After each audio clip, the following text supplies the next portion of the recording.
அது நிறை குடம் தழும்பாதுன்னு சொல்லுவாங்கள்ல, அதுக்கு உதாரணமாக இருந்தது. சார் வந்து ரொம்ப ஷார்ட் அண்ட் ஸ்வீட்டாக வந்து பேசிட்டு போனது. அடுத்தது ஒரு முக்கியமான நபர் தான் வந்து பேச வர இருக்காங்க. ஆக்சுவலி இப்போது நம்ம ஊரில் வந்து அடிக்கிற வெயிலில் பார்த்தீங்கன்னா உடுத்துகிற மொத்த துணியும் வந்து நனைஞ்சிருது. ஆனால் இவருடைய வெயில் படம் மூலமாக நம்மளுடைய கண்களும் கைக்குட்டையும் வந்து பயங்கரமாக நனைஞ்சது அப்படின்னு சொல்லலாம். நான் முன்னாடியே சொன்ன மாதிரி இந்த சாமானியர்களின் வலியை வந்து ரொம்ப அழகாக எளிமையாக இயல்பாக வந்து கடத்தக்கூடியவர். மிகையே படுத்தப்படாத கதைகள் கதாபாத்திரங்கள் தான் இவருடைய படங்களில் வந்து நம்மளால் பார்க்க முடியும். மிக சிறந்த இயக்குனர் திரு வசந்தபாலன் சார் அவர்களை பேசுமாறு அன்புடன் அழைக்கிறோம்.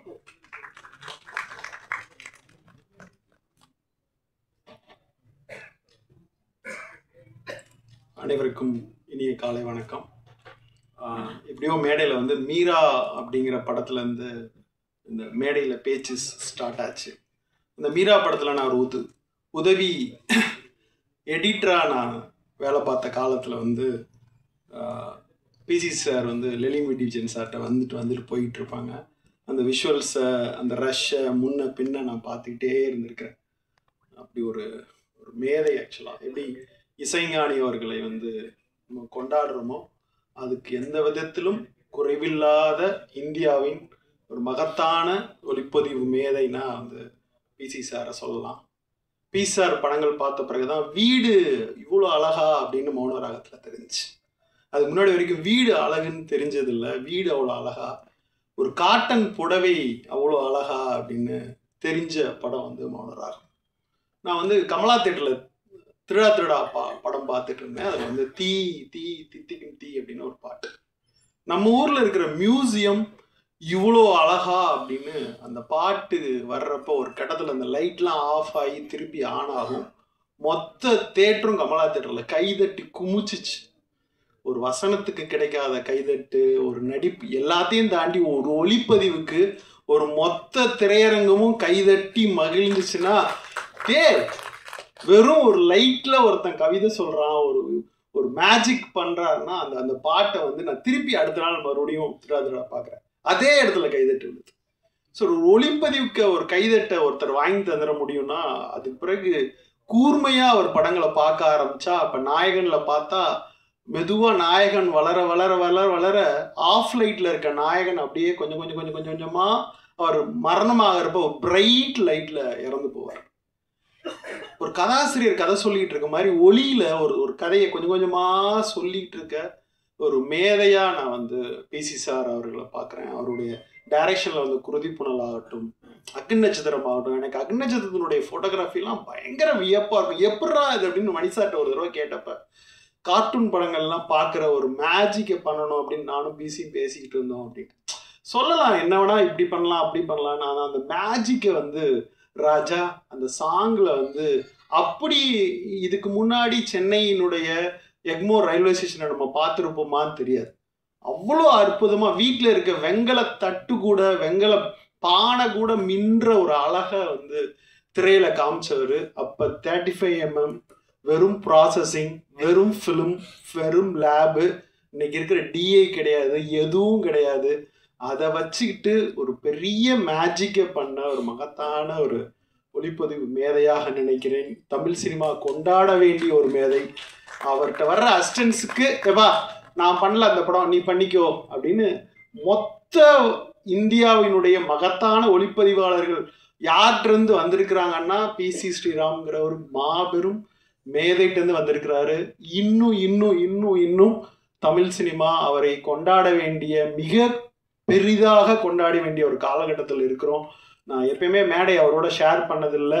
இந்த நேரத்தில் மேடையை நான் அவரோட ஷேர் பண்ணுறதை நினைக்கிறப்ப எனக்கு ரொம்ப மகிழ்ச்சியாக இருக்குது. ஒரு மாபெரும் மேதையின் கரங்களில் தமிழ் சினிமா இன்னமும் மகிழ்ச்சியோடு அந்த விஷுவல்ஸ் அலைபாயுது ஆகட்டும், ஓகே கண்மணி ஆகட்டும், அவர் சீனிக்கம் பண்ணுறப்ப இருந்ததாகட்டும், தேவர்மானில் கமல் சாரும் அப்படி சிவாஜி சாரும் இருக்கிறப்ப அப்படி பார்த்தா அப்படியே ஒரு போயட்டிக் பெயிண்டிங் மாதிரி வரைகிறதாகட்டும் அப்படின்னு பிசி சார் இருக்கிற மேடையில் இருப்பதை நினைத்து மிகவும் மகிழ்கிறேன், வணங்குகிறேன். திரையுலகம் அவருக்கு ஒரு மாபெரும் பாராட்டு விழாவை, சரியாக அவர் ஒளிப்பதிவை கொண்டு சேர்க்க வேண்டிய அடுத்த தலைமுறைக்கு செய்கிற வேலை. ஏன்னா இன்னைக்கு வந்து மொபைலில் யார் வேணால் ஃபோட்டோ எடுக்கலாம், யார் வேணால் என்ன செய்யலாம் அப்படின்னு மாறின ஒரு காலத்தில் 80களில் இருந்து அந்த மேஜிக்கை செஞ்சு கொண்டு இருக்கிற ஒருவரை நாம் கொண்டாட வேண்டிய காலத்தில் இருக்கிறோம்.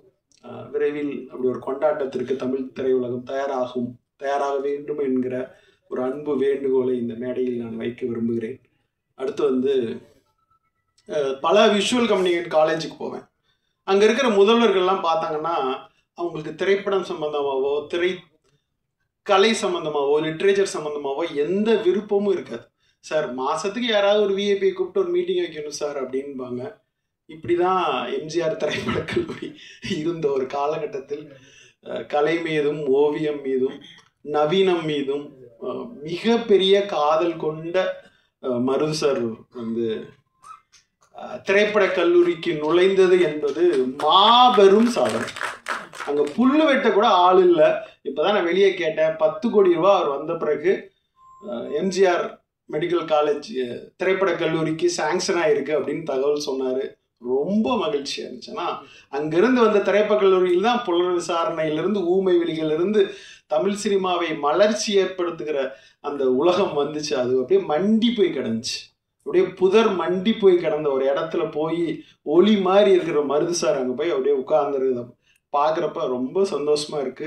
ஒரு திரைத்துறைக்கான திரை மாணவர்களுக்கான ஒரு ஒளிமயமான ஒரு காலம் அந்த எம்ஜிஆர் ஃபிலிம் இன்ஸ்டியூட்டுக்கு வந்திருக்கு அப்படின்னு நான் ரொம்ப ஆழமாக நம்புகிறேன். பர்சனலாகவும் என்னுடைய எல்லா படங்கள் சம்மந்தமாகவும் அவர் எப்போவுமே பேசிகிட்டே இருப்பார். எனக்கு அங்காடி தெரு படத்தினுடைய லோகோ வரைஞ்சி கொடுக்கணும், எளிமையான படம் அப்படின்னு கேட்டேன். அந்த அங்காடி தெரு டைட்டிலினுடைய லோகோவை ஜஸ்ட் 2 செகண்ட்ஸில் என் கையில் வரைஞ்சி வச்சுக்கோ பாலன் அப்படின்னு சொல்கிற அளவுக்கு எனக்கும் அவருக்குமான உறவு இருக்கிறது. ஸோ அவரையும் இந்த மேடையில் நான் ஷேர் பண்ணுறதை நினச்சி மிக மகிழ்வோடு இருக்கிறேன். ரொம்ப ஆரோக்கியமான கலையின் உச்சகட்டமான 2 மேடைகள் இருக்கிற ஒரு மேடை அப்படின்னு நான் நினைக்கிறேன். ஸோ இவர்களை எல்லாம் இந்த மேடைக்கு அழைத்து வந்த எம்ஆர் பாரதி அவர்கள் பிருந்தா சாரதி மூலயமா தான் எனக்கு ரொம்ப காலத்துக்கு முன்னாடி தெரியும். ஸோ அந்த விஷுவல்ஸ் எல்லாமே பார்க்குறப்ப ஒரு இளமை ததும்பும் ஒரு படமாக இருக்கிறது. ஸோ இந்த டீமுக்கு மனமார்ந்த வாழ்த்துக்கள். நன்றி. மிக்க நன்றி சார். அடுத்ததாக பல படங்களில் ஆர்ட் டைரக்டராக ஒர்க் பண்ணியிருக்கக்கூடிய திரு கலை அவர்களை பேசுமாறு அன்புடன் அழைக்கிறோம். சார் கிளம்பிட்டாங்க. Okay, thank you so much sir. Sir இருந்து அவருடைய சப்போர்ட்டை கொடுத்ததுக்கு அவருக்கு எங்களின் மனமார்ந்த நன்றியினை தெரிவித்துக் கொள்கிறோம். அடுத்ததாக ஒரு முக்கியமான நபர் தான் மேடைக்கு பேச இருக்காரு. சார் லேட்டாக வந்தாலும் லேட்டஸ்ட் அப்படின்னு தான் சொல்லணும். ஏன்னா அவருடைய படங்கள் நம்ம மனசில் அந்த அளவுக்கு அந்த காதல் தாக்கத்தை ஏற்படுத்தி இருக்கு அப்படின்னே சொல்லலாம். நான் முன்னாடியே சொன்ன மாதிரி அந்த குணால் ஹேர் கட்க்கு சார் தான் பொறுப்பு.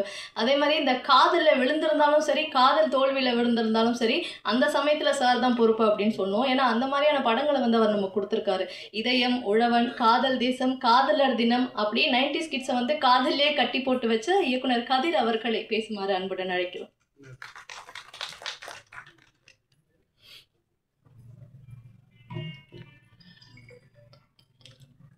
அனைவருக்கும் வணக்கம். இன்றைய விழாநாயகன் பாரதியை என் இதயபூர்வமாக நான் வாழ்த்துகிறேன். ஏன்னா பாரதி எனக்கு நீண்ட நாள் நண்பன். பாரதி நான் காலேஜில் டிசைனராக வேலை செஞ்ச காலத்தில் நான் நிறைய படங்களுக்கு டிசைனராக ஓவியராக என்னோடய கரியர் சினிமாவில் விடுத ஆரம்பிச்சது.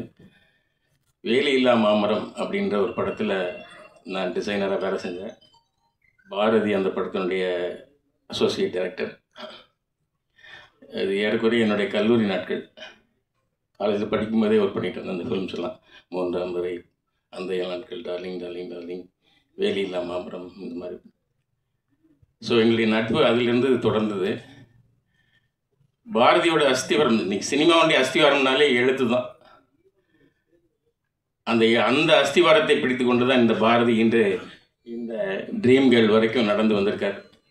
எனக்கு ரொம்ப பிடிச்ச விஷயம் என்னென்னா, பாரதி வீட்டில் எப்போதும் புத்தகம் இருக்கும். நான் அந்த காலத்துலேயே நான் பாரதி வீட்டுக்கு அடிக்கடி போவேன். பாரதியோட அம்மா நல்லா மீன் குழம்பு வச்சு கொடுப்பாங்க. நிறைய ரஷ்யன் நாவல்ஸ் இருந்தாங்க. திருப்பி பாரதி வீட்டில் பல முறை படிச்சிருக்கேன். என்னோடய புத்தக அறிவுங்கிறது ஆரம்பித்த காலங்கிறது வித் பாரதியோடு தான். அந்த பாரதி எனக்கு மட்டும் இல்லை, பல பேருக்கு இந்த புத்தக அறிவை கொடுத்துருக்கார். சினிமாவில் அறிவு, எழுத்துங்கிறது ரொம்ப அத்தியாவசியம். அது இன்னைக்கு ரொம்ப இல்லாதனால தான் தமிழ் சினிமா ரொம்ப சீர்கெட்டு போயிருக்கு. இன்னைக்கு புத்தகங்கள் யாரும் படிக்கிறது இல்லை.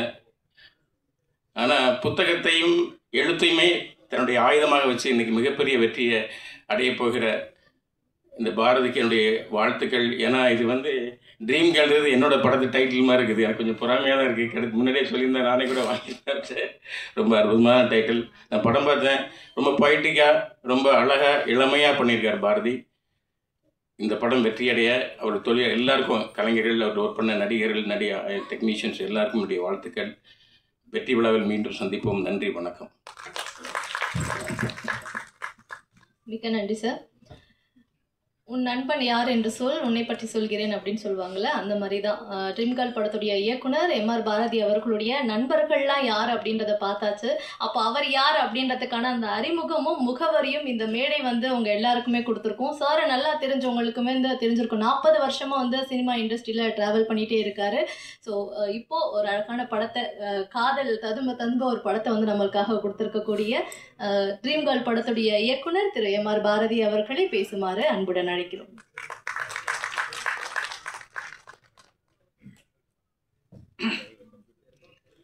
எல்லாருக்கும் வணக்கம். நிறைய பேசலாம்னு நினச்சேன், ரொம்ப டைம் வச்சு நான் ரொம்ப பேசலை. நிறைய பேசுகிறது விஷயம் இருக்குது. ஆனால் என்னோடய அழைப்பு ஏற்ற இங்கே வந்த அத்தனை பேருக்கும் ரொம்ப நன்றி. நான் ஒரு வாட்டி ஃபோனில் தான் கூப்பிட்டேன், அத்தனை பேர் வந்தாங்க, என்னை மதித்து அவங்களுக்கு நன்றி சொல்லிக்கிறேன். இன்னொரு சந்தர்ப்பத்தில் நான் வேறு பேசியிருக்கிறேன். நன்றி. படத்தை பற்றி இதில் காமெடி என்னன்னா, அதாவது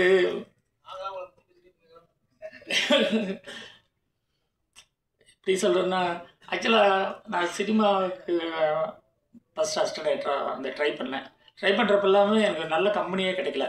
ஃபஸ்ட்டு வேலியில்லா மாமரம், நூலர்ந்த பட்டம், காவேரி கரைநிலை, இந்த மாதிரி சின்ன சின்ன உப்பா படம்னு சொல்லுவாங்க. இப்போ அந்த மாதிரி படங்கள் தான் கிடைச்சது. எனக்கு அசிஸ்டன்ட் வாய்ப்பு சரியாகவே கிடைக்கல. ஒரே ஒரு படம் நெஞ்சமெல்லாம் மெய்யன், அதில் தான் மோகன், ராதா, பூர்ணிமாச்சாரம் நடிச்ச படம். அந்த ஒரு படம் தான் அசிஸ்டன்ட் ஒழுங்கான படம் வாய்ப்பு கிடைச்சது. அப்போ கூட கஷ்டம். நான் சென்னையில் தனியாக வந்து சாப்பாட்டுக்கு தங்குற இடத்துக்கெல்லாம் கஷ்டப்பட்டுட்டு இருந்தேன்.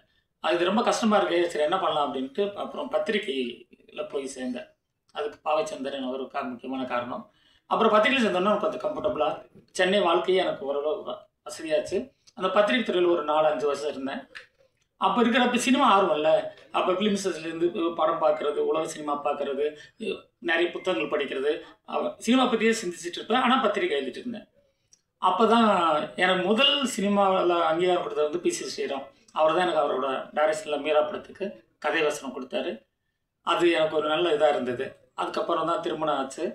திரும்ப ஒரு படம் முயற்சியில் கொஞ்சம் தோல்வி. படம் ஐயான்னு ஒரு கதை ஸ்கிரிப்ட் எழுதி சரியாக வரல. அப்புறம் சரி என்னடா சும்மா இருக்கிறது அப்படின்னு சொல்லிட்டு, ஏன்னா நான் சினிமா ரொம்ப நேசிப்பேன். அதே நேரத்தில் சினிமாவுக்காக நான் வந்து கஷ்டப்பட மாட்டேன்.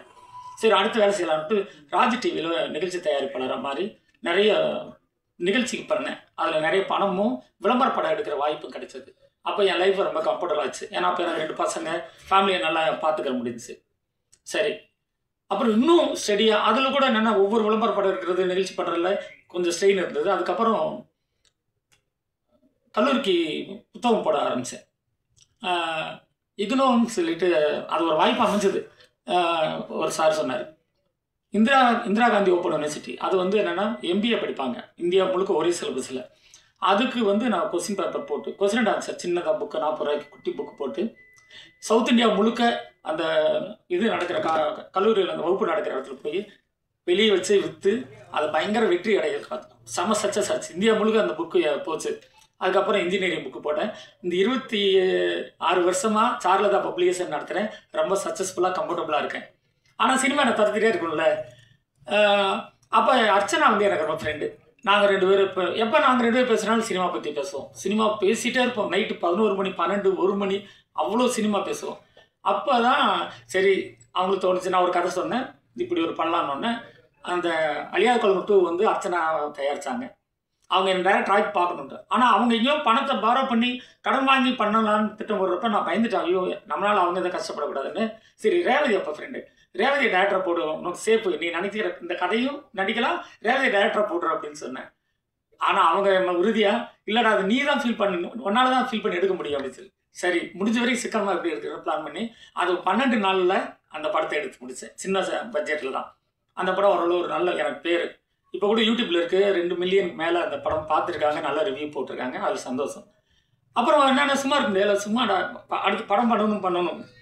அப்புறம் என்ன பண்ணேன், சரி படம் பண்ணலாம், இந்த ட்ரீம் கேர்ளுக்கு ஒரு 4 சீன் எடுத்து பார்ப்போம் ஒரு பார்க்கில் அப்படின்னு சொல்லிட்டு சாலமனை கூப்பிட்டு ஒரு 4 சீன் இங்கே எடுக்கலாம்னா, அவன் என்ன சொன்னான், அவன் ஊட்டி சார் அந்த 4 சீனை ஊட்டியில் போய் எடுக்கலாம் சார்.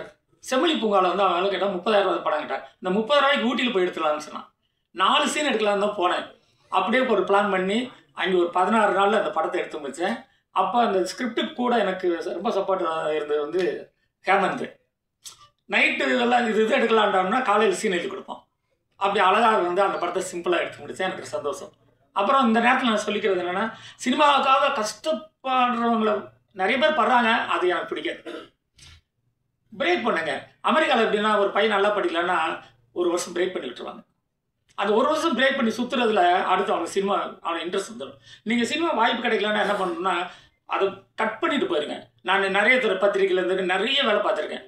ஆனால் சினிமா எனக்குள்ளே இருந்துகிட்டே இருக்குது. இப்போ என்னால் நினச்சதை இப்போ அடுத்த படமும் கூட எடுத்து முடிச்சிருக்கேன், சைக்கிள் கேப்னு. அதுக்கு அடுத்த படத்துக்கு எனக்கு ஷூட்டிங் ரெடியாக இருக்கேன். ஸோ அதனால் எப்போ என்னால் எடுக்க முடியும், நீங்கள் நம்பணும். இப்போ நான் 40 வருஷமாக ட்ரை பண்ணேன். ஆனால் இப்போ என்னால் கண்டினியூஸாக படம் எடுக்க வாய்ப்பு எனக்கு உருவாயிருக்கு. அது முக்கியம் என்னென்னா, சின்ன பட்ஜெட்டில் எடுக்கிறது எப்படின்றது தான் ரொம்ப இம்பார்ட்டண்ட். அந்த பிளானிங் எனக்கெல்லாம் ஒன்றுமே இல்லை. இப்போ 4 சீன் எடுக்க போனேன், படத்தை எடுத்திருந்தேன்னா ஒரு ஐடியா தான். அப்புறம் என்னென்னா சிக்கனமாக எப்படி எடுக்கிறதுன்றதை பற்றி எனக்கு நிறைய ஐடியா இருக்குது. நான் அப்படி தான் எடுப்பேன் எப்பயுமே. செலவு இல்லாமல் அது பிளான் பண்ணலாம், அது ஸ்கிரிப்ட் தான். அந்த ஐடியா தான் ரொம்ப முக்கியம். நிறைய செலவு பண்ண வேண்டாம். ஏன்னா கொஞ்சமாக செலவு பண்ணால் ஒருவேளை படம் இதாகட்டு கூட பாதிப்பு வராது. அதுதான் நான் சொல்கிறேன். இவ்வளோதான் சுருக்கம்னு நினைக்கிறேன். போதும். Thank you. Thank you so much sir. So அடுத்ததான் நீங்கள் எல்லாரும் ஆவலாக எதிர்பார்த்துருக்கக்கூடிய சிறப்பு அழைப்பாளர் தான் வந்து பேச இருக்காரு. இவரே வந்து ஒரு யூனிவர்சிட்டி தான். இவருடைய படைப்புகள் அனைத்தும் இனி வர இருக்கக்கூடிய தலைமுறையினருக்கு பார்த்தீங்கன்னா கன்னிமாரா லைப்ரரி மாதிரி நிச்சயமாக இருக்க போகுது. அண்ட் இவருடைய உதவியாளர்கள் தான் இப்போ வந்து இந்திய சினிமாவையே ஆண்டுட்டு இருக்காங்க அப்படின்னு கூட சொல்லலாம். ஸோ இந்திய சினிமாவின் நம்பர் 1 ஒளிப்பதிவாளர் திரு PC ஸ்ரீராம் அவர்களை பேசுமாறு அன்புடன் அழைக்கிறோம்.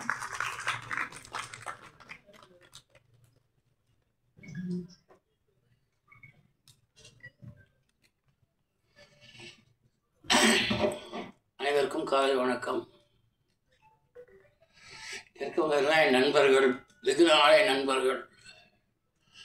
என்ன சந்தோஷமாக இருக்குன்னா, எனக்கு பாரதியை பற்றி இவ்வளோ பேர் புகழ்ந்து பேசும்போது எனக்கு ரியலாகவே ரொம்ப ஒரு மயிர்கூச்சரியமாக இருக்குது. எங்கள் நட்பு ரொம்ப வருஷம் நட்பு. அது பல கதைகள் சொல்லலாங்க நட்புல. பாரதி கல்யாணத்துக்கு நான் தான் இது பண்ணேன், இல்லை ஃபஸ்ட் டைம் நான் ஆடியோ ஃபங்க்ஷனே இதான் ஃபஸ்ட் டைம் வரேன். பல மீட்டிங்கு வந்திருக்கேன் நான் அது உடம்பு.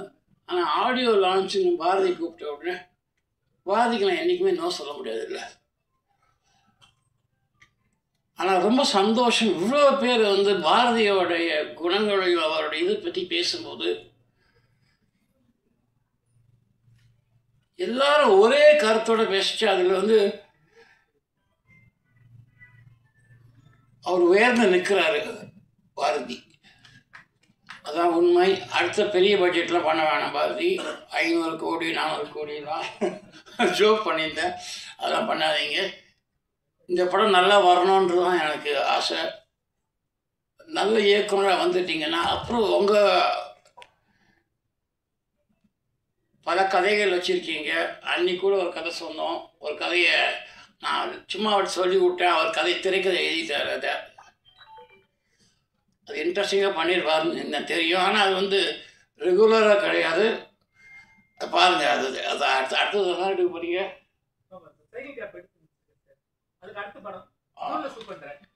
Okay okay okay.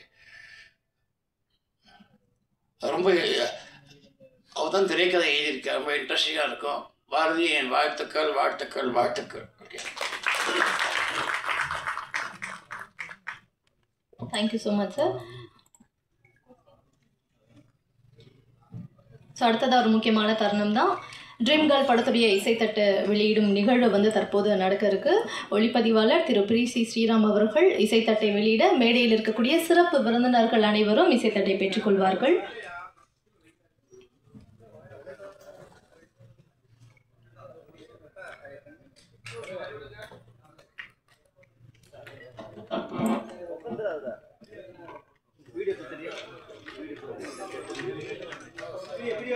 ஷாருலதா ஃபிலிம்ஸ் தயாரிப்பில் திரு எம்.ஆர். பாரதி அவர்களுடைய இயக்கத்தில் உருவாக்கி இருக்கக்கூடிய திரைப்படம் ட்ரீம் கேர்ள். ட்ரீம் கேர்ள் படத்தின்